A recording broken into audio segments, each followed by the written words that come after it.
Hello, hello, bonjour à tous, j'espère que vous allez bien.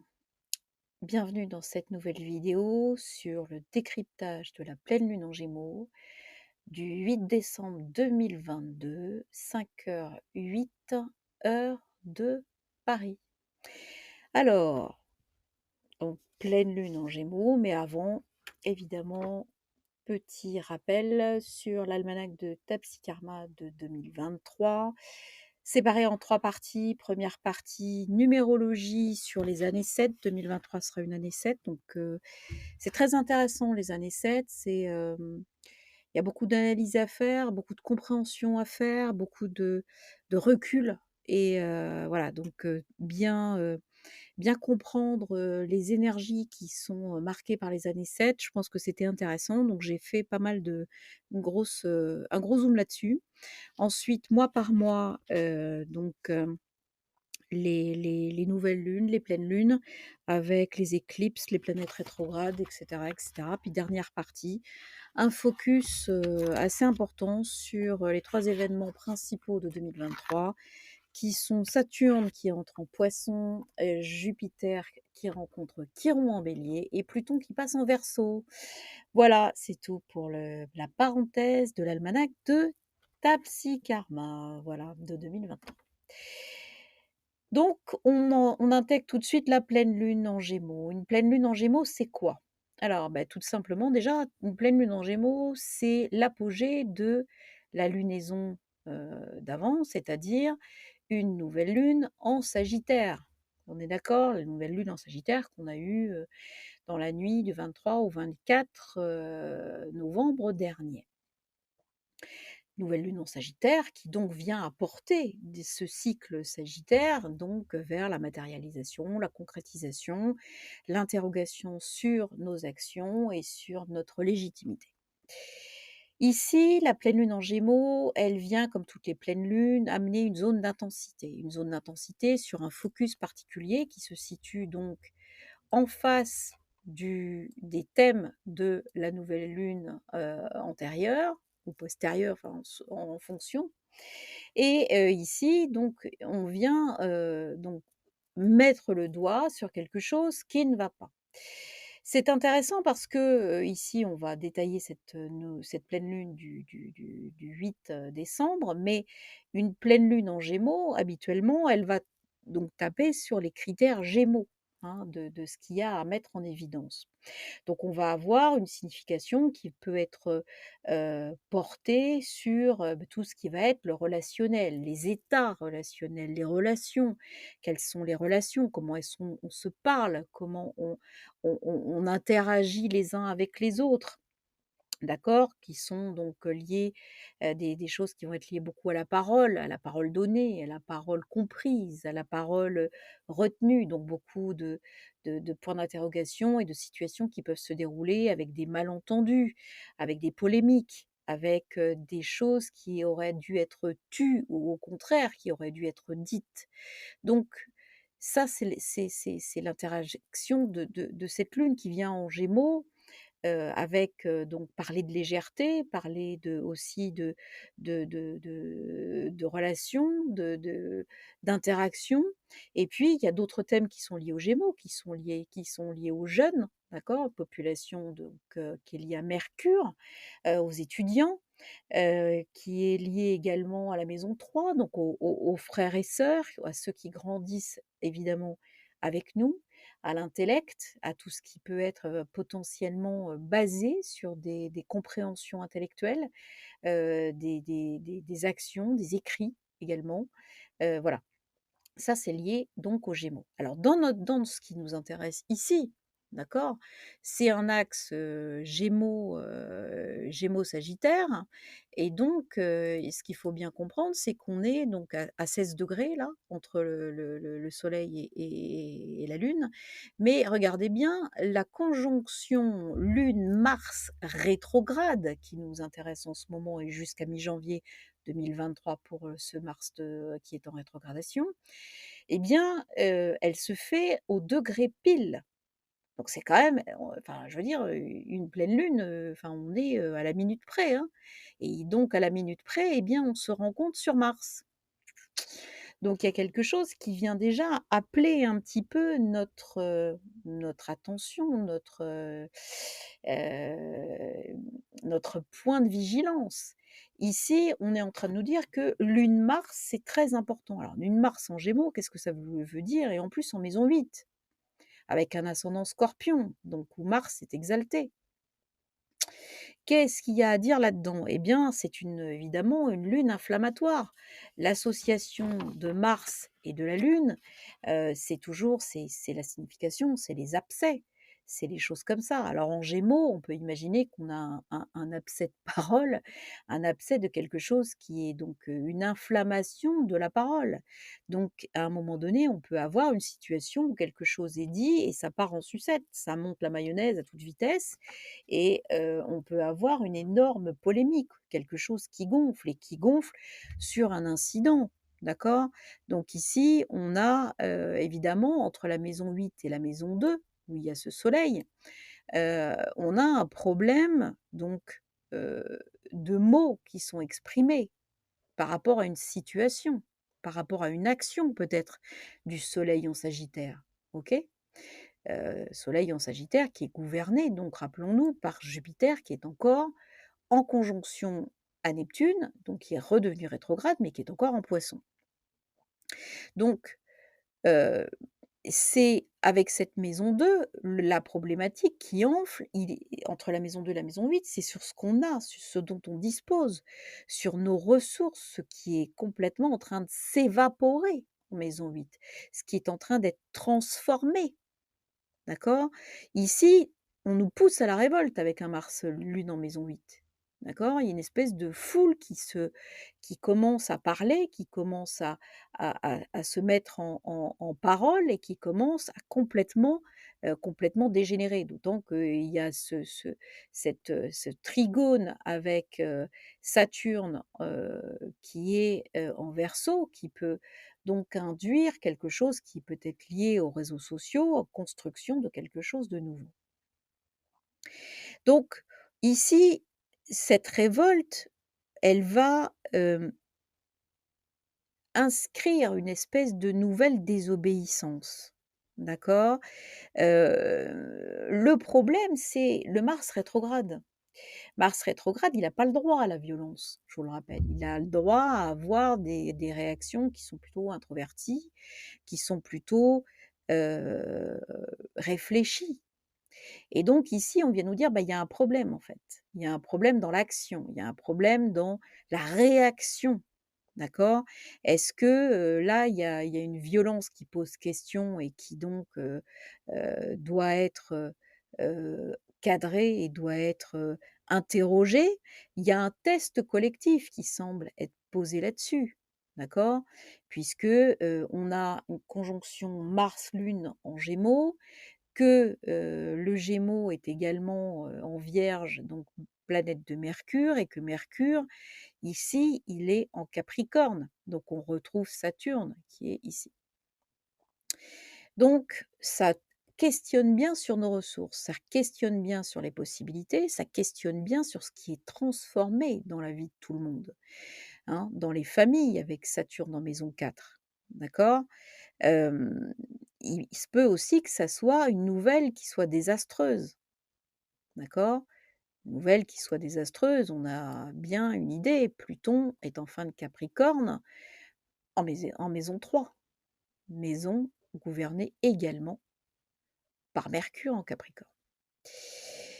Donc ici, on peut avoir un gigantesque test collectif qui vient chercher sur une situation assez, tendue et qui monte des mayonnaises partout, puisque ici, on voit que l'ascendant Scorpion conjoint au nœud sud nous rappelle que karmiquement, il y a quelque chose qui est pas du tout digéré.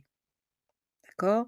Ça renforce cette problématique martienne qui est ici et qui donc veut virer au carnage dans certains coins. N'oublions pas Mayotte qui se sent pas très, très bien, c'est le moins qu'on puisse dire et qui peut avoir ce type de situation assez facilement finalement, hein. Donc potentiellement, les énergies dégagées peuvent être assez violentes et sans logique apparente, ici.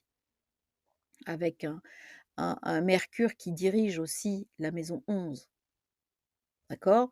Mercure qui va se positionner en maison 2, Mercure en Capricorne, c'est, heu, une profondeur de pensée. Si on construit quelque chose, on veut construire, quelque chose qui soit stable. Sauf que Mercure en Capricorne en maison 2, il va, se rendre compte que les ressources sont de plus en plus, petites, de plus en plus rétrécies, de plus en plus, inaccessibles, hein, la chèvre sur la montagne Capricorne.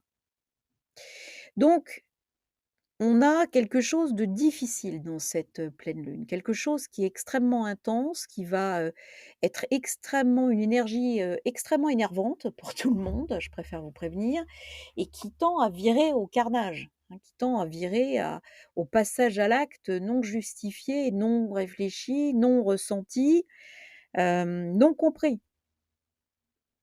On va voir ça à la fin avec, la lune noire. Ça peut aussi, comme on comprend, que, Pluton est également en maison 3 et qu'il est en sextile à Jupiter, ici on le voit, d'accord? Hop, Pluton est en maison 3 et il est en sextile toujours au médecin, à la conjonction Jupiter-Neptune, qui est elle, en début de la maison 5. Donc on se dit qu'il y a quelque chose qui plombe la communication, qui plombe, tout ce qui a trait aux enfants, tout ce qui a trait finalement au loisir, à l'enseignement, à la création d'entreprises, ce genre de trucs. Et en Poisson, eh bien, on a aussi la possibilité d'avoir des nouvelles sur le plan médical, d'accord? Qui vont rester peut-être invisibles à cause du paramètre d'invisibilité de Neptune, et donc il y a quelque chose qui est dramatique sur le plan médical, mais qui n'est pas encore visible. Ici, on peut avoir donc une grande problématique avec des gens qui, finalement des jeunes, hein, qui ont des effets secondaires. Vénus, Mercure, carré Jupiter, Neptune, sextile Pluton, il n'y a pas de communication. On n'en parle pas. On refuse d'en parler. Pour l'instant, c'est invisible, d'accord? Hem, c'est on a quelque chose qui ne veut pas, qui ne peut pas être, compris ni intégré par le collectif, d'accord? Pourtant, on a quelque chose qui peut se déclencher. On a quand même, à la fois Mars rétrograde, Lune en maison 8 en Gémeaux, donc c'est quand même une atteinte à la jeunesse qui peut être rapide et dévastatrice, qui est bien reliée à un Saturne en maison 4. Qui lui-même est carré encore à Uranus, nœud sud en Taureau. Donc il y a des interruptions de quelque chose. On coupe. Saturne en maison 4, c'est quand même le deuil. C'est la séparation. La maison 4, c'est la famille. D'accord? Donc il y a un deuil de quelque chose avec le Cancer qui donc, la maison 4 est en analogie au Cancer, qui est donc évidemment ici, rappelé par la Lune conjointe à Mars, rétrograde.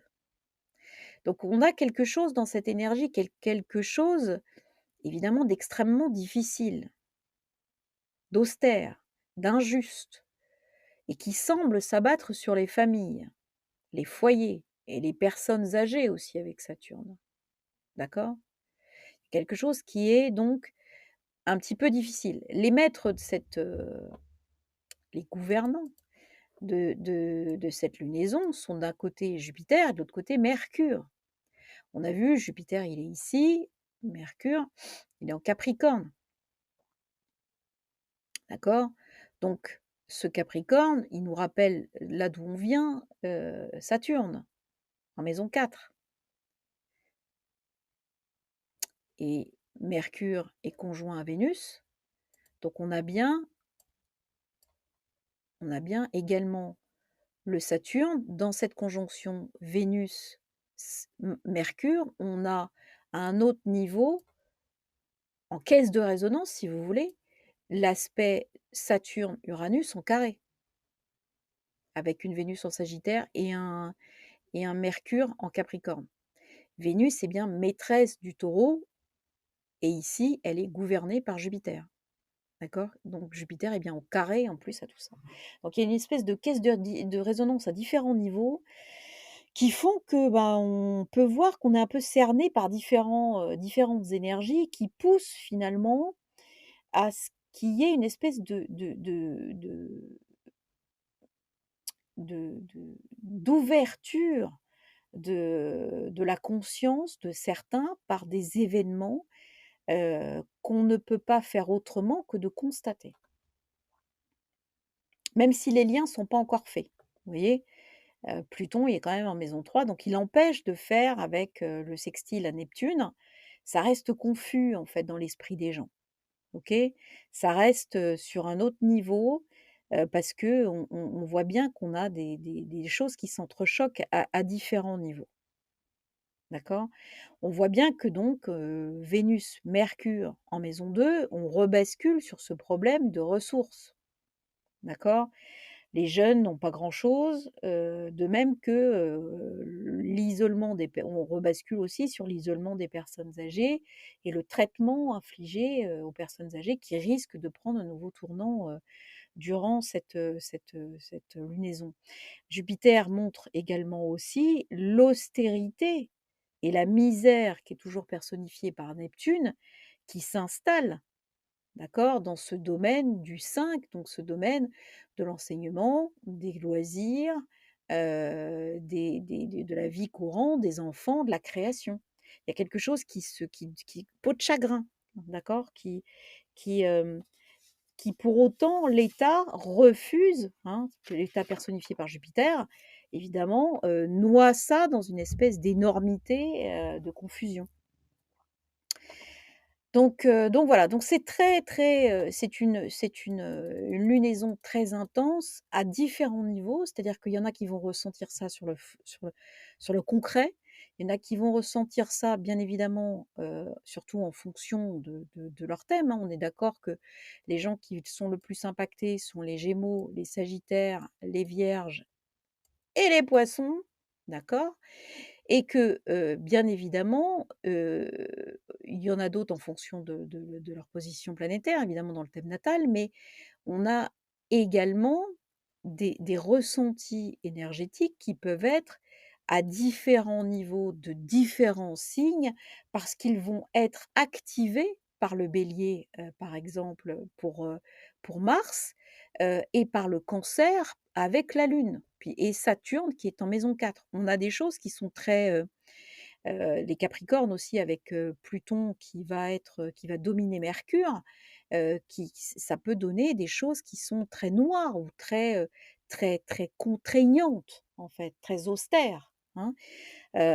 Donc voilà, et ce qu'on peut voir dans cette lunaison, c'est que, finalement, ce qui est visé, Heu, c'est quelque part de comprendre le schéma de l'action rétrograde qui ne doit pas être portée.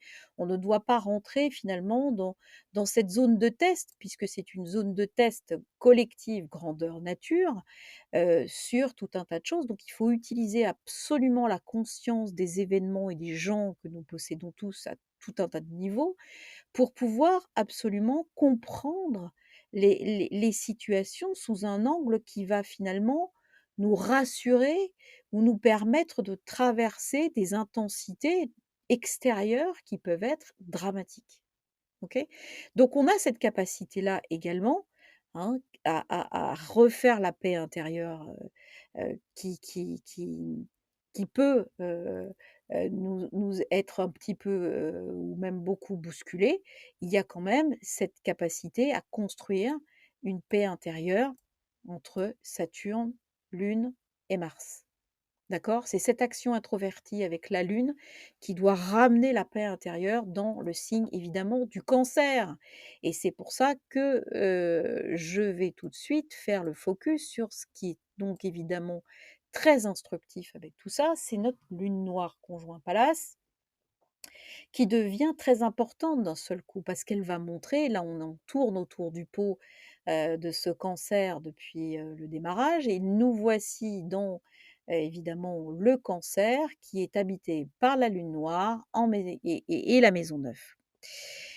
Donc ça, c'est finalement ça nous ramène donc à cette énergie de Saturne en maison 4 et cet effet de résonance, elle crée une problématique qui nous rappelle finalement que, il y a une espèce de ressenti très intime de l'existence de chacun et de l'existence du collectif autour de nous.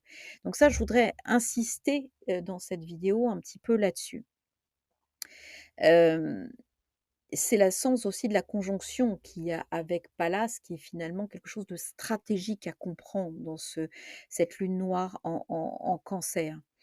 Hem, Parce que cette problématique d'un ressenti très intime de l'existence, et du sens finalement, qu'on souhaite apporter à notre existence personnelle et collective, va faire que cette lune en Cancer, elle envoie des énergies où on peut se sentir rejeté, mis à l'écart, d'un clan, d'un groupe, ou d'une vie, en fait, de façon très injuste et totalement illogique et de façon imperceptible. La lune noire en Cancer, elle vient parler de repères très intimes puisqu'ils sont de l'ordre du gestationnel, hein, d'accord? Hem, qui doivent être mis en évidence. Ces repères à notre propre existence, notre propre sens de vie doivent être ressortis pour être mis en conscience et pour que la conscience puisse s'en saisir et augmenter sa puissance, d'accord? Son niveau. Hem, il dans les êtres humains, il y a un besoin d'appartenance, d'accord? Qui demande forcément à s'exprimer, mais qui va pouvoir prendre au final, avec tout ce qui est dans notre inconscient, notre culture et cetera, qui va pouvoir prendre 2 aspects. Le premier aspect de cette lune noire en Cancer qui va exprimer ce besoin viscéral, inconscient d'appartenance, c'est le déni. C'est-à-dire qu'on va fusionner dans le clan de façon tellement forte que parce qu'on a peur d'être rejeté, d'être mis sur la touche, d'être ciblé comme étant un élément dysfonctionnel de ce clan. Donc ça, c'est la peur de l'enfant qui a besoin de fusionner avec ses parents pour ne pas être rejeté, abandonné, donc c'est la peur de l'abandon, que la lune va in incarner dans ce signe du Cancer, d'accord? Et finalement, on sacrifie sa propre existence pour être pour avoir le droit de mener une existence validée dans le clan. Donc même si on pense différemment, surtout on efface tout ce qui peut être différent du clan, tout ce qui peut notifier quelque chose de potentiellement dérangeant pour le clan et on va, continuer à apporter, on va sacrifier complètement ce besoin d'existence individuelle qu'on a pour adhérer au clan. Deuxième aspect que peut porter, cette lune noire en Cancer, ça va être l'acceptation de la perte des repères du clan. C'est-à-dire qu'on va aller vers la réception de notre subtilité et de notre sensibilité individuelle, propre, qui va viser à apporter au clan justement nos qualités, notre amour, notre abnégation, notre attention et surtout notre niveau de conscience. D'accord? Donc ça, c'est les 2 faces d'une même pièce qui donc sont cette notion de qu'est-ce que je fais de mon existence, comment je ressens intimement mon existence par rapport à cette lune noire. Avoir donc une lune noire en Cancer, c'est globalement avoir ce qu'on appelle on a donc dans cette construction de la lune noire, elle en fait, on la présente souvent comme ça, mais elle fonctionne pas toute seule. Elle fonctionne avec un autre point fictif en face qui s'appelle Priap, un autre point à 90 degrés qui s'appelle le point de soumission et ensuite en face, on a le point d'affirmation. Avec une lune noire en Cancer, on a globalement un point fictif, appelé Priape en Capricorne. Donc quand on est complètement viscéralement dans la problématique de la lune noire en Cancer, on va chercher à s'en éloigner pour se construire avec ce point d'accroche de Priape en Capricorne. Ce point d'approche de Priape en Capricorne, il va aller chercher à se construire via donc se définir en opposition finalement à cet axe Cancer-Capricorne. Donc il se définit donc en opposition au Cancer, c'est-à-dire qu'il va, rejeter finalement les valeurs, le ressenti et les principes de la mère, MERE, pour se construire en valeurs et en principes du père. D'accord? Donc finalement, quand, on réussit à faire de la politique, on réussit à faire des choses comme ça, on s'est construit, on a laissé sur le bord, sur la touche, les valeurs d'existence liées à notre ressenti de la mère pour se construire sur celles du père. Donc, se construire par rapport, à ce qui va, être, finalement un cadeau qu'on va faire à son clan, qui va s'en nourrir, hein. Finalement, on va avoir évolué par rapport à ce petit enfant et on va se construire par rapport, finalement à celle du père. D'ailleurs, à ce sujet-là, Luc Biget, donc je vous conseille ce bouquin sur la lune noire si vous ne l'avez pas, qui est très, très bien et dit la chose suivante, il dit, «La lune noire, c'est une lumière sur le plan métaphysique, mais c'est une souffrance sur le plan psychologique. Elle ne supporte pas les jérémiades, l'auto-apitoiement, l'aspect infantile et si la vie la surprend parfois dans cet état, elle ne se supporte plus». Et c'est exactement ce qui arrive avec la lune noire en Cancer. C'est-à-dire qu'on va ne plus supporter cette appartenance au clan, ne pas vouloir évidemment la subir et donc se construire avec une autonomie, cette autonomie du père, cette distanciation également des sentiments, de de de ces ressentis émotionnels. Alors, ce que Priap va faire avec, l'aspect en Capricorne, c'est il doit se réconcilier avec l'aspect féminin de la maternité et de la création du Cancer, d'accord? C'est donc réconcilier avec la partie féminine qu'on a de soi et qu'on est obligé de rejeter. Donc ici, qu'est-ce qu'on a été obligé de rejeter? Finalement, c'est le sentiment de conscience, et d'avoir la certitude que, d'avoir des comportements qui disent: «Bah, je ne suis plus je peux m'éloigner de ce clan qui m'inflige des trucs que je ne supporte plus et qui m'inflige finalement de revenir au niveau zéro, c'est-à-dire de me néantiser complètement». Donc, je suis quelqu'un de mûr, je suis quelqu'un de responsable et je veux aller sur une pente qui s'éloigne de ces enfantillages. Donc finalement, ici, quelque part, quand on va trop loin dans Priap, on va éviter de se confronter à sa propre, féminité et donc globalement, on va sortir du clan quand on prend conscience justement de ça et qu'on développe son Priap, on va se retrouver une nouvelle famille avec le Cancer, avec le Capricorne, une famille d'idées, une famille de conscience et une famille, d'autres types de liens. Et c'est ce qui arrive en ce moment depuis que cette lune est en Cancer. On a des sociétés qui se scindent et qui ne se supportent pas au niveau des individus, les vax, les anti-vax, les soignants qu'on ne réintègre pas pour des motifs totalement fallacieux.